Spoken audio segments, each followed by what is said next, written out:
What's up, guys, and welcome back to Mid-Pack Mania. I'm Corey. We're going to be working on the mini stock here again today. Don't mind this stuff. We're moving the print shop right now from its old location to here at home and kind of deciding what we're going to keep and what we're not going to keep anymore. But that's not what's important today. What's important is working on the mini stocker, getting some more maintenance done. I had to order a distributor. Should be here sometime this week. And got to work on getting the rest of the decals off. So for now, we're going to get the oil changed. That's first and foremost. Before we run it too much, I want to change the oil, make sure it's good to go. But yeah, we're going to get it jacked up and move on to that right now.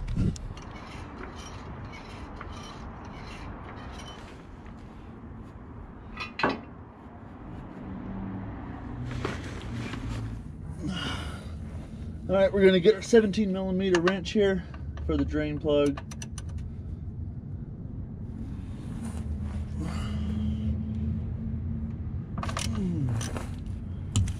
May have to get a breaker bar or something to get leverage depending on how long it's been on there. This one wasn't too bad, actually. You don't want to get your hands dirty, wear some gloves, but that oil's pretty black. I don't know how often the last guy changed the oil, but like I said, he only raced it maybe 4 times. Supposed to probably change it every 2 races or so. Doesn't look too bad, actually, now that the bulk of it's out of there. Put your drain plug back in. Tighten it up. Torque it down, however you want to do it. You just really don't want to lose a drain plug in the middle of a race.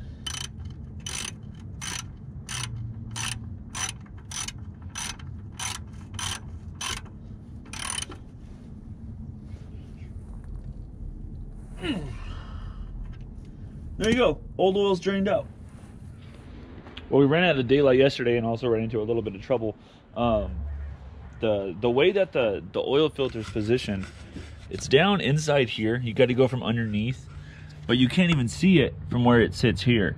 And when you're underneath, you can't see it either. You got to just kind of feel up there. And at first I felt kind of bad because I was like, oh man, my grip strength is terrible, but it's kind of finger strength because this is the filter and it's real small and you can really only get about that much on it trying to turn it. So if it was installed properly before, you're probably not going to be able just to screw it off with your fingertips, or you don't really want it to be like that. So I went across the street to O'Reilly's, got a cap wrench here. Just goes on the end, you put a wrench and you have more leverage to take it out. And since we're going to be racing this and change the oil more often, I felt like it was justified to go and buy one of those. So anyways, now we got our old oil out. We installed a new filter. Now we're going to put the new oil in and we're going to be ready to hit the track as far as the oil goes. So we got 5 quarts here of full synthetic 5W30. We're going to be running it in the cold early because we start here in February, so a little bit lower grade on the oil, and then also going with obviously full synthetic because we're going to be racing it, so we want the oil to hold up as much as possible in between changes. So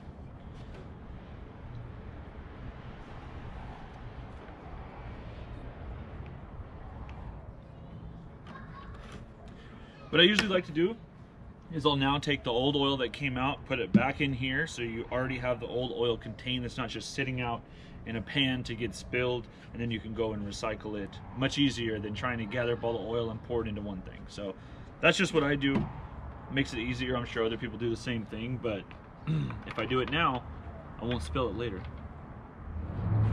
Well, USPS just showed up and dropped off our new distributor. I ordered just a cheap one off of Amazon for now, just to make sure that this is going to be our problem. I didn't want to go spending $200–300 on a good one for racing and then have that end up not being the issue. So even if this one is good and we can buy a better one, we'll have a backup in the trailer in case something goes wrong, because on these older Honda engines, that is one thing, the distributor tends to go out. Not all the time, but it's fairly common compared to other things. So for now, I want to take the cap off of the old distributor and see if we see any dust or anything maybe leading to showing that that one's bad. So I'm going to go grab a socket, we'll pull it off and see if there's anything wrong with it. So one thing I just noticed on here is there's a mark for the center on the block, and then someone had made a mark over here on top of the old distributor, and those are not lined up. So I don't know if it's well, if the timing was off, I don't think that would trigger the check engine light. But if the timing is off, that could be a reason why it's not running great. So anyways, for now, I got my socket. We're gonna pull this off and see if there's any dust or anything in there.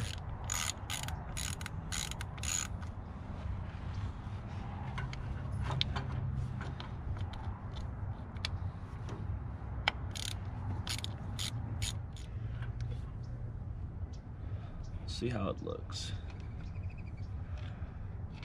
It's actually not bad. It's pretty clean on the inside. But there is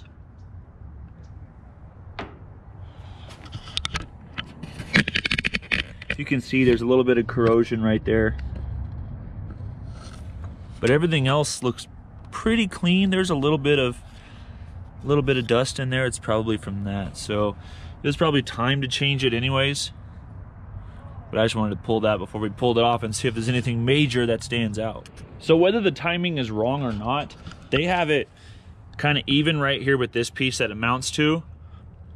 So when we put our new one on, I'm just gonna mount it in the same exact spot, give or take, because I'm gonna have to go and adjust it probably with a timing light later. But at least the firing order is correct, which is 1, 3, 4, and 2. So we know that all the cylinders are firing in the correct order. So hopefully with changing the distributor, I'm hoping that will solve our problem, because right now we have a check engine light and these go into limp mode whenever something is wrong like that. So it's basically you're only getting half of the power. So we're gonna go ahead, take that one off, put the new one on, and we'll see what it does before we run out of daylight here. So you have 3 12mm bolts that hold it on here. And of course, you're not going to be able to fit a socket onto all of them, so you're going to have just a basic wrench here to take them off. So good thing I didn't need the socket, because now I'm dropping it.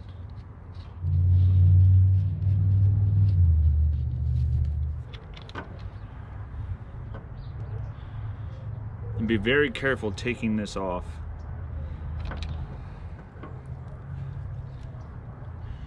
Your next step is you got to get your electrical apart. I don't have the battery hooked in right now, so I wasn't too worried about it, but if your battery's hooked up, you want to disconnect the electrical probably first.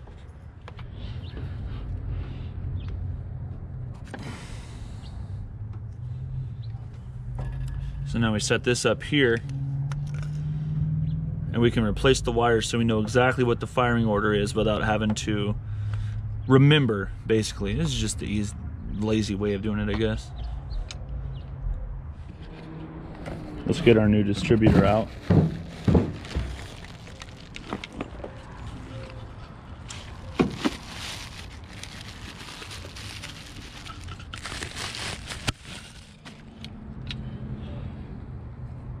Pretty similar. Looks brand new though. Same connectors and all that. So let's get this one mounted up. Now where you have to be careful is these two little things right here. They're not really different sized, but one will fit in easy and the other one won't.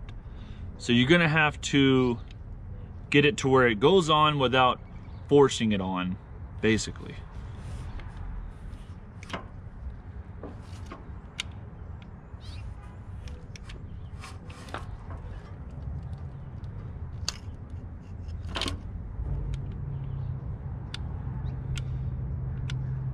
See if that's right. Oh, there we go. That one looks like it fits in good. So then we're gonna take our old bolts that we took off the other one. We'll start them back in. So I'm gonna get these just kind of finger tight, kind of adjust it to where it was before. Seems about right.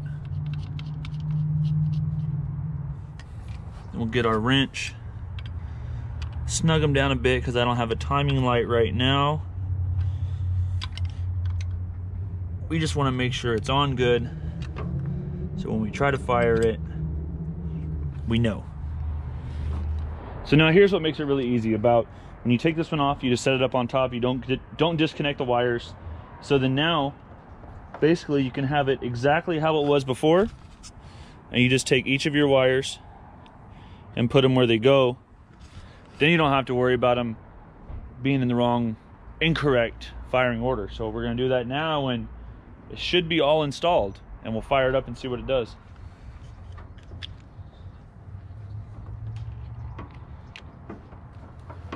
There we are. There's the old distributor off. New one all hooked up. Make sure all of your wires are in properly.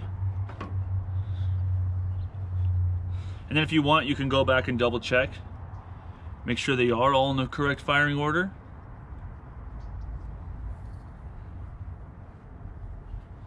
They are. Let's get our battery hooked back up.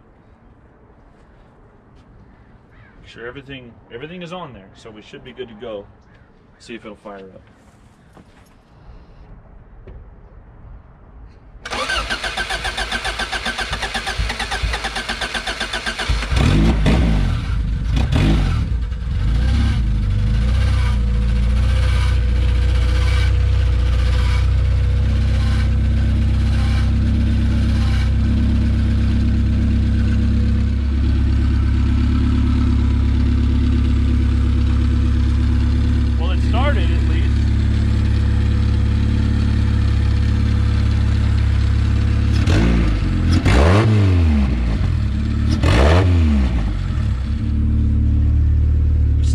Check engine light though.